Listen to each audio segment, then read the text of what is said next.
Welcome back to Money Mindset Hub, your go-to space for unlocking financial freedom and building a life of abundance. I'm your host, Raul Sofa. Let me ask you something.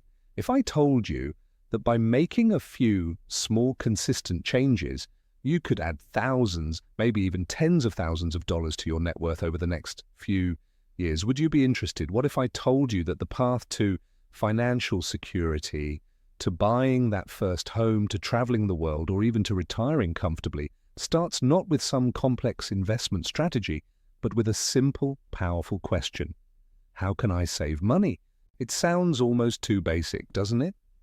In a world schnellerbeiger, fast-paced, financial news, cryptocurrency hype, and stock market fluctuations, saving money can feel like the uncool cousin of financial advice.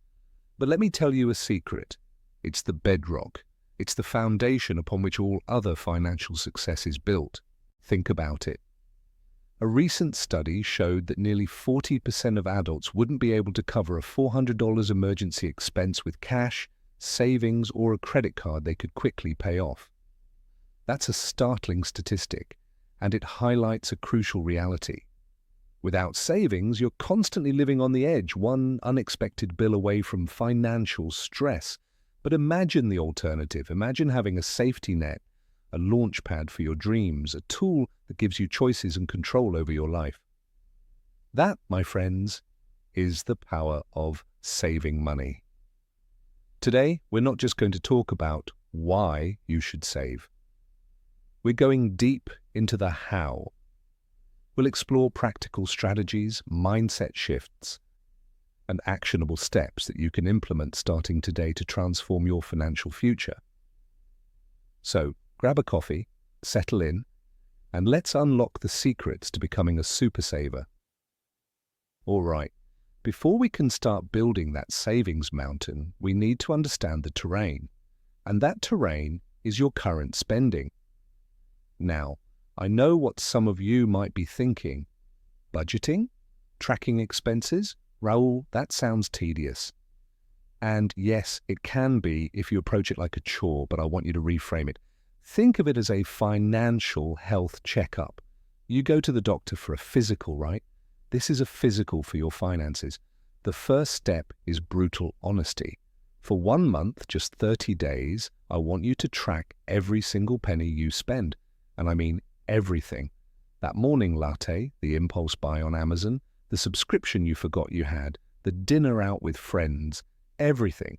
There are tons of great apps out there that can help with this. Mint, YNAB, You Need a Budget, Personal Capital, or even a simple spreadsheet or a good old-fashioned notebook.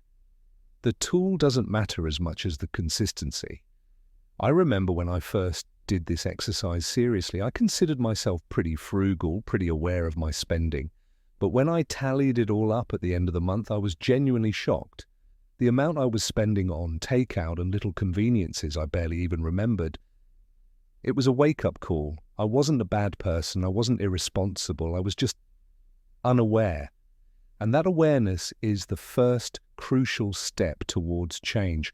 Once you have that 30-day snapshot, it's time to categorize groceries, rent, mortgage, utilities, transportation, entertainment, dining out, personal care, subscriptions, debt payments, etc. Be as detailed as you feel comfortable with, but the key is to see where the bulk of your money is flowing. This isn't about judging yourself. Let me repeat that. This is not about judgment. It's about data collection. You are a financial scientist, and this is your research phase. You might discover that you're spending $200 a month on streaming services you barely use, or that your daily coffee habit adds up to over $1,000 a year. That's not a failure, that's an opportunity to redirect that money towards your goals. So your first actionable insight for this week: commit to tracking your expenses for 30 days. Find a method that works for you and stick with it. The insights you gain will be invaluable, I promise you. It's like turning on the lights in a dark room. Suddenly, you can see everything clearly. Okay, Money Mindset crew, you've bravely faced your spending habits. You've got the data. Now let's talk about the fun part. The part that leads to fun, finding ways to save. This isn't about depriving yourself of everything you enjoy. It's about making conscious choices and optimizing your spending so that it aligns with your values and your long-term goals. Let's break this down into a few key areas where most people can find significant savings. 1. The big three: housing, transportation, and food. These are typically the largest expense categories for most households. Even small percentage changes here can lead to big savings. Housing. This is a tough one, especially in today's market. But consider your options. Could you downsize when your lease is up? Could you find a roommate to split costs? If you own, have you looked into refinancing your mortgage if rates are favorable? Even optimizing your energy use, LED bulbs, smart thermostats, ceiling drapes can chip away at utility bills. Every little bit helps. Transportation. Is your car a necessity or a convenience you could reduce? Could you carpool, use public transport more often, cycle, or walk for shorter trips? If you need a car, focus on fuel efficiency and regular maintenance to avoid costly repairs. Shop around for car insurance annually. Loyalty rarely pays in that industry. Food. This is a goldmine for savings. Meal prepping. This is a game changer. Dedicate a few hours on the weekend to plan and prepare your lunches and even some dinners for the week. It saves time, reduces food waste, and is almost always cheaper and healthier than eating out or ordering takeout. Grocery shopping. Smarts make a list and stick to it. Don't shop when you're hungry. Compare unit prices. Buy in bulk for non-perishables when they're on sale, but only if you'll actually use them. Explore discount grocers. Reduce meat consumption slightly. Plant-based meals are often cheaper. And please check your pantry and fridge before you go shopping. The amount of food wasted globally is staggering, and it's a direct hit to your wallet. Limit eating out and takeout. I know, it's convenient and enjoyable, but aim to make it a treat, not a regular habit. If you spend $15 on lunch out 3 times a week, that's $45 a week, $180 a month, or over $2,100 a year. Imagine that in your savings account. 2. Slaying the subscription dragons and cutting discretionary fat. We live in a subscription economy. Streaming services, software, gym memberships, beauty boxes, they add up incredibly fast. Subscription audit. Go through your bank and credit card statements and list every recurring subscription. For each one, ask yourself, do I truly use this regularly? Does it bring me significant value or joy? If the answer is no, or even a hesitant maybe, cancel it. You can always resubscribe later if you miss it. Consider sharing accounts with family where terms allow. Negotiate bills. You'd be surprised what you can achieve with a polite phone call. Call your internet provider, your cable company, if you still have one, your cell phone provider. Ask if there are any promotions available or if they can offer you a better rate. The worst they can say is no. I've personally saved hundreds of dollars a year doing this. Entertainment and hobbies. Look for free or low-cost alternatives. Instead of expensive concerts, check out free local music events. Borrow books and movies from the library instead of buying them. Host potlucks instead of going to pricey restaurants. Explore nature. Hiking is free. It's about finding joy in experiences, not just expensive purchases. The want versus need. Filter. This is a classic, but it's powerful. Before you make a non-essential purchase, pause. Ask yourself, do I truly need this or do I just want it? Often, the urge to buy is fleeting. Implement a waiting period for larger non-essential purchases. Wait 24 hours or even a week. If you still genuinely want it and it fits your budget, then consider it. But you'll often find the desire fades.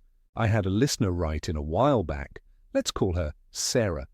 Sarah was a young professional, earning a decent salary but constantly felt broke. After doing the expense tracking and the subscription audit, she discovered she was spending nearly $300 a month on various subscriptions she barely used and daily gourmet coffees. She decided to cut back. She cancelled half her subscriptions, started making coffee at home, and began meal prepping. Within 6 months, she'd saved enough for a down payment on a much-needed new laptop and felt an incredible sense of control over her finances for the first time. That's the power of these small, intentional changes. This week, pick one area: housing, transportation, food, or subscriptions, and identify 3 specific actions you can take to reduce spending. Write them down, commit to them. Start small, build momentum. Now, we've talked about finding ways to free up cash, but how do we ensure that freed up cash actually makes it into savings and doesn't just get absorbed elsewhere? The answer, my friends, is automation. This is where saving becomes almost effortless. The pay yourself first principle. This is a cornerstone of personal finance. Most people get paid, pay their bills, spend on whatever they want, and then if there's anything left, they save it. We need to flip that script. You need to treat your savings as a non-negotiable bill, the most important bill you pay because you're paying your future self. Here's how to do it. Set up automatic transfers. The moment your paycheck hits your checking account, have an automatic transfer set up to move a predetermined amount directly into a separate savings account. Don't even let yourself see it or touch it in your main account. How much to automate? This depends on your income, expenses, and savings goals. Even if you start with $20, $50, or $100 per paycheck, just start. The key is consistency. As you get more comfortable and identify more areas to save, you can gradually increase this amount. Many experts recommend saving at least 10 to 15% of your income, but any amount is better than zero. Choose the right savings account. Look for a high-yield savings account, HISA. These accounts typically offer much better interest rates than traditional savings accounts, meaning your money works harder for you even while it's just sitting there. Online banks often offer the best rates because they have lower overhead. Make sure it's FDIC or CDIC insured, depending on your country, of course. Out of sight, out of mind. Consider having your primary savings account at a different bank than your everyday checking account. This adds a little friction. If the money isn't easily transferable back into your checking account with a few clicks, you're less likely to dip into it impulsively. Think of automation as your financial autopilot. You set the destination, your savings goals, and automation helps you get there without you having to constantly steer. It removes the temptation to spend and the unreliability of remembering to manually save. I remember a client who struggled for years to save. He had the best intentions, but life always seemed to get in the way. We implemented the pay yourself first strategy with automatic transfers. The first month, he barely noticed the money was gone. After 6 months, he called me absolutely thrilled. He'd effortlessly saved more than he had in the previous 2 years combined. He said, "Raul, it's like magic." It's not magic, it's just smart strategy, actionable insight. This week, if you haven't already, set up an automatic transfer from your checking account to a separate savings account, timed with your payday, even if it's a small amount to start. The act of setting it up is a powerful step. We've covered the practical nuts and bolts of saving money, tracking, trimming, automating. But there's another crucial piece to this puzzle, and that's your mindset. Your beliefs and attitudes about money profoundly impact your financial behavior. If you truly want to become a successful saver, you need to cultivate a saver's mindset. 1. Define your why. Saving for the sake of saving can feel a bit abstract and unmotivating. You need a powerful why. What are you saving for? Is it an emergency fund to give you peace of mind? Financial advisors often recommend 3 to 6 months of living expenses. Is it a down payment on a house, a dream vacation, starting your own business, investing for early retirement, being able to support your family or a cause you care about? Write down your goals, make them specific, measurable, achievable, relevant, and time-bound, SMART goals. Visualize achieving them. When you have a clear, emotionally compelling reason to save, it becomes much easier to make those daily choices that support your goal.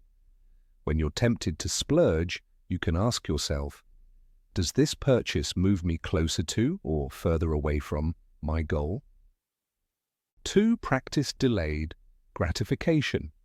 We live in an instant gratification society. We want it now, but building wealth, and specifically building savings, requires the ability to delay gratification. It's about choosing long-term gain over short-term pleasure. This is a muscle you can strengthen. Start small. The 24-hour rule for purchases we talked about earlier? That's practicing delayed gratification, choosing to cook at home instead of ordering takeout. Delayed gratification. You wait a bit longer for your food, but save money. It gets easier with practice, and the rewards are far greater. 3. Embrace frugality as a choice, not a punishment. Frugality often gets a bad rap. People associate it with being cheap or deprived, but I see it differently. True frugality is about being resourceful, mindful, and intentional with your spending. It's about valuing experiences over things and quality over quantity. It's choosing to spend money on what truly matters to you and ruthlessly cutting back on what doesn't. There's a certain elegance and freedom in that. It's not about what you can't have. It's about what you choose to prioritize. 4. Celebrate small wins and stay consistent. Building a significant savings pot doesn't happen overnight. It's a marathon, not a sprint. There will be times when you slip up, when an unexpected expense derails your plans. That's okay. Don't let it discourage you. Acknowledge it, learn from it, and get back on track. And importantly, celebrate your milestones. When you reach your first $1,000 in savings, or pay off a small debt, or successfully stick to your budget for a month, acknowledge that achievement. It doesn't have to be an expensive celebration. That would defeat the purpose, but give yourself a pat on the back. Positive reinforcement helps build lasting habits. I once worked with a young entrepreneur who was incredibly passionate about his business idea, but struggled to save the initial seed capital. He was easily discouraged. We broke down his big savings goal into tiny weekly targets. Every week he hit his target, he allowed himself one small, predefined reward, like an hour to read his favorite book, guilt-free, or a long walk in his favorite park. These small, consistent wins and the positive reinforcement kept him motivated. Within a year, he had the capital he needed. His mindset shifted from "this is impossible" to "I am making steady progress." Actionable insight? Take some time this week to clearly define your financial why. What are your top 1 to 3 savings goals? Write them down, make them visible, and think about one small way you can celebrate your next savings milestone. We've covered a lot of ground today on Money Mindset Hub, from understanding where your money goes to practical strategies for cutting costs, the power of automation, and the crucial role of your mindset. Saving money isn't about restriction, it's about empowerment. It's about creating options for yourself, building security, and ultimately designing a life that aligns with your deepest values and aspirations. Let's quickly recap the key takeaways. 1. Track your spending. You can't change what you don't measure. Understand your cash flow. Awareness is the first step. 2. Identify areas to trim. Focus on the big 3, housing, transportation, and food, but also scrutinize subscriptions and discretionary spending. Every little bit counts. 3. Automate your savings. Pay yourself first. Set up automatic transfers to a high-yield savings account. Make saving effortless. 4. Cultivate a saver's mindset. Define your why, practice delayed gratification, embrace mindful frugality, and celebrate your progress. Your mindset is your most powerful financial tool. Remember Sarah, who saved thousands by tackling her subscriptions and coffee habit? Or my client who called automated savings magic? These aren't isolated incidents. Millions of people have transformed their financial lives by applying these very principles. And you can too. The journey of 1,000 miles begins with a single step. Your journey to financial well-being, to becoming a confident saver, starts with the decisions you make today. It won't always be easy. There will be temptations, there will be setbacks, but with consistency, with intention, and with the right mindset, you will succeed. The power to change your financial future is in your hands. The question, how can I save money, now has answers, practical steps you can take. The real question now is, will you take them? I truly hope this episode has inspired you and equipped you with the tools you need to start or accelerate your savings journey. It's a fundamental skill, and mastering it will pay dividends for the rest of your life. Literally, what are your biggest challenges when it comes to saving money? Or what's your best savings tip? Share your thoughts and experiences in the comments section below. I read every single one, and your insights benefit the entire Money Mindset Hub community. If you found value in today's episode, please do us a huge favor and hit that like button. It really helps the channel reach more people who could benefit from this information. And if you haven't already, make sure you subscribe to Money Mindset Hub and click that notification bell so you don't miss out on our upcoming episodes. We've got fantastic content planned, diving deeper into investing, debt management, and building sustainable wealth. Thank you for tuning in to Money Mindset Hub. I'm Raul Sofa, reminding you that a healthy money mindset is your most valuable asset. Start building yours today. Until next time, save well, live well.